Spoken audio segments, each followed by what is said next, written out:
जतमध्ये कारच्या धडकेत दुचाकीस्वार जखमी, वाहन चालकाविरोधात गुन्हा दाखल. जत येथील केंचराया मंदिराजवळ भरधाव वेगाने येणाऱ्या मोटारीने दुचाकीला जोरदार धडक दिल्याने एक जण गंभीर जखमी झाला आणि या प्रकरणी मोटार चालक ज्योतिबा लक्ष्मण सूर्यवंशी राहणार बाळेगिरी, तालुका अथणी, जिल्हा बेळगाव याच्या विरोधात भारतीय न्याय संहिता कलम 281, 125 अ ब आणि मोटार वाहन कायदा कलम 184 प्रमाणे गुन्हा वाहन चालकाविरोधात दाखल करण्यात आलेला आहे. याबाबत अमर रमेश तुराई, वय वर्ष 47, राहणार खडकेश्वर, सातारा रोड, जत यांनी या प्रकरणी फिर्याद दिलेली आहे. याबाबत अधिक माहिती अशी: ज्योतिबा सूर्यवंशी हा 2 एप्रिल 2026 रोजी पहाटे 1:30 सुमारास जत वळसंग रस्त्यावरून आपली मोटार क्रमांक MH14 FM 8674 भरधाव वेगाने आणि बेदरकारपणे चालवत होता.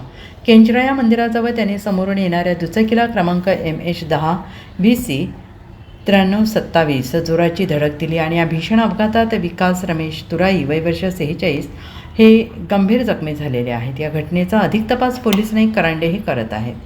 Bureau report, SBN Marathi, Jat.